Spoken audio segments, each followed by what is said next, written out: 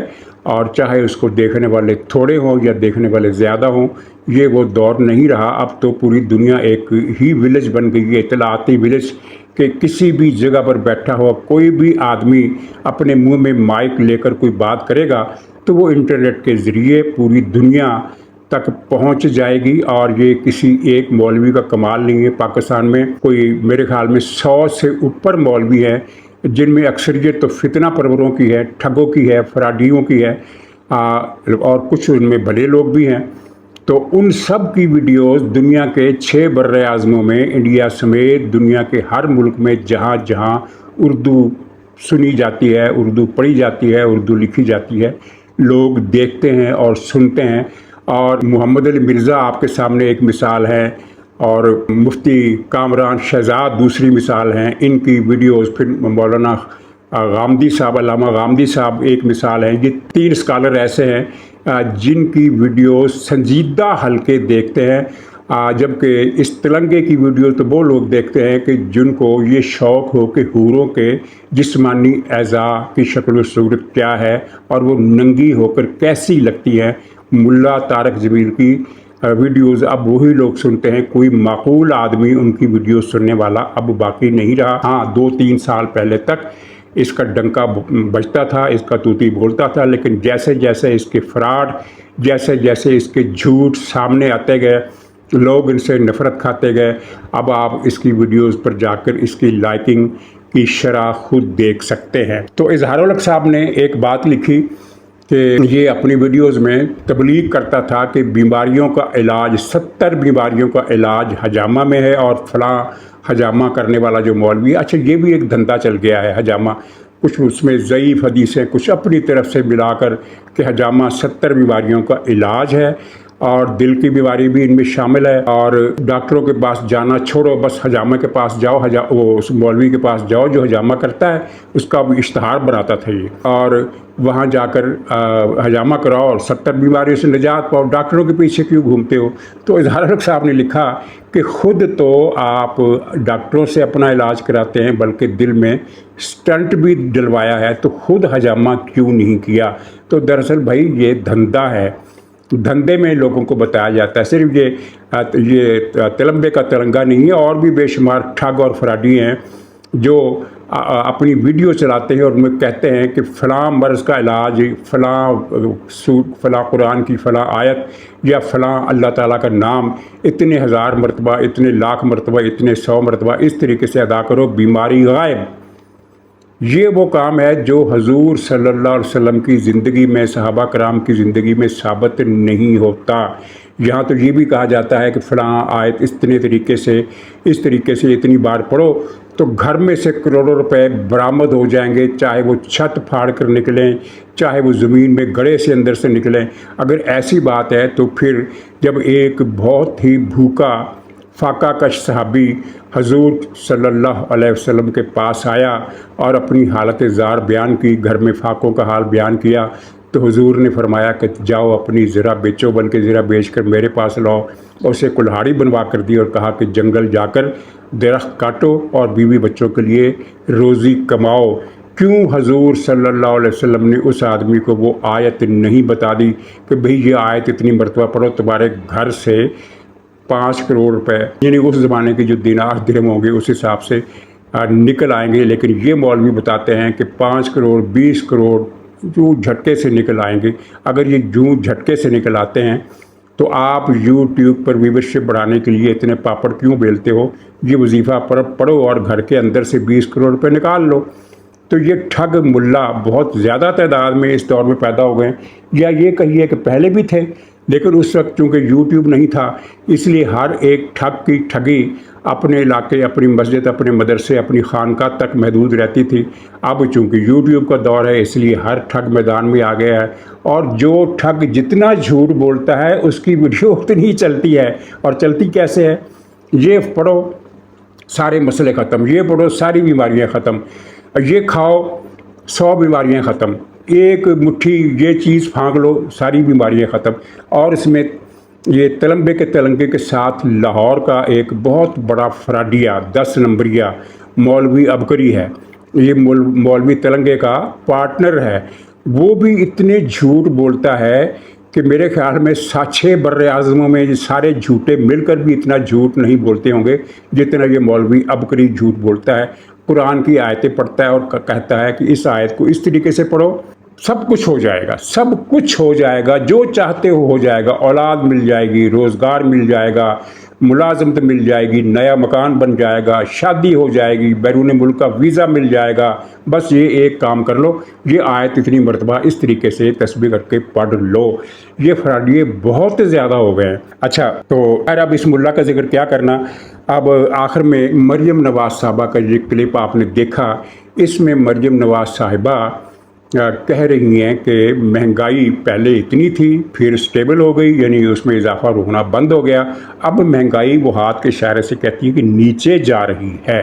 اچھا اس فکرے پر سامنے بیٹھے ہوئے لوگوں نے تالیاں بجائیں، آپ سن سکتے ہیں تالیاں۔ اب آپ فیصلہ کریں کہ یہ سامنے بیٹھے ہوئے تالیاں بجانے والے انسان تھے یا گدھے تھے، یا ان کو یہ ڈیوٹی دی گئی تھی کہ بھئی آپ نے آ کر جو میں نے کہنا ہے اس پر تالیاں بجانی ہے، سوچنا سمجھنا نہیں ہے کہ میں نے کیا کہا ہے، بس تالیاں بجا دینی ہیں۔ مریم صاحبہ نے کہا مہنگائی کم ہو گئی ہے اور اس پر تالیاں بجی۔ اب اس پر تبصرے آ رہے ہیں میڈیا پر، صرف سوشل میڈیا پر نہیں بلکہ مین اسٹریم میڈیا کی جو ویب سائٹ ہے، جنگ کی ہے، ایکسپریس کی ہے، جو دوسرے اخبارات کی ہے، ان پر تبصرے آ رہے ہیں اور بڑے سخت تبصرے آ رہے ہیں۔ ایسے سخت تبصرے پہلے کبھی نہیں آئے۔ ایک صاحب نے کہا کہ اب تو قوم کے لیے کوئی رستہ نہیں رہ گیا ہے سوائے خودکشیوں کے، اور خودکشیاں تو ہو رہی ہیں، ہر روز ہو رہی ہیں۔ اتنی خودکشیاں اس سے پہلے کبھی نہیں دیکھی گئی تھیں جتنی اب ہو رہی ہیں۔ مائیں 4 بچوں کو مار کر خودکشیاں کر رہی ہیں، باپ پورے گھر والوں کو اکٹھا کر کے ان سب کو زندہ آگ لگا دیتا ہے، چھریوں سے ذبح کر دیتا ہے، پھر ایک چھرا اپنے سینے میں بھی گھونپ لیتا ہے۔ تو یہ سارا ان پالیسیوں کا، اس مہنگائی کا نتیجہ ہے جو موجودہ حکومت نے مسلط کی ہے۔ تو مریم صاحبہ نے یہ فکرہ کیوں کہا؟ کیا ان کو پتہ نہیں ہے کہ پرسوں ہی ایک رپورٹ چھپی ہے، پرسوں کی بات کر رہا ہوں، کوئی ترسوں پچھلے ہفتے کی بات نہیں کر رہا، کہ جناب اس سال یعنی یہ جو جنوری، فروری، مارچ، اپریل، اب یہ مئی کا مہینہ چل رہا ہے، تو ان 4.5 مہینوں میں پاکستان میں مہنگائی کی شرح 15.16% ہو چکی ہے، یعنی 15.15% مہنگائی کی شرح ہے، جو کہ 3 سال پہلے 7% سے بھی کم ہو گئی تھی۔ آپ یہ 15% شرح ہے، مہنگائی میں 15% اضافہ ہو گیا ہے، اور مریم صاحبہ کہہ رہی ہیں کہ مہنگائی نیچے آ گئی ہے۔ تو یہ کیا مسئلہ ہے؟ کیا ان کو خدا کا خوف نہیں ہے یا مریم صاحبہ کو علم نہیں ہے؟ یہ بات تو میں نہیں مان سکتا کہ مریم صاحب کو علم نہ ہو، کیونکہ اگر علم نہیں ہے تو پھر ان کو حکومت کرنے کا حق بھی نہیں ہے، کہ جس کو پتہ ہی نہیں کہ پاکستان میں ہو کیا رہا ہے، پنجاب میں ہو کیا رہا ہے، وہ یہ کہے کہ مہنگائی کم ہو رہی ہے۔ تو یا تو لا علمی وجہ ہے، یا پھر وہ عوام کا مذاق اڑا رہی ہیں، دوسری وجہ یہ ہو سکتی ہے، یا پھر تیسری دور دراز کی وجہ یہ ہو سکتی ہے کہ وہ شہباز حکومت کی پالیسیوں پر طنز کر رہی ہیں کہ دیکھو شہباز شریف نے مہنگائی کتنی نیچے لا کر کھڑی کر دی۔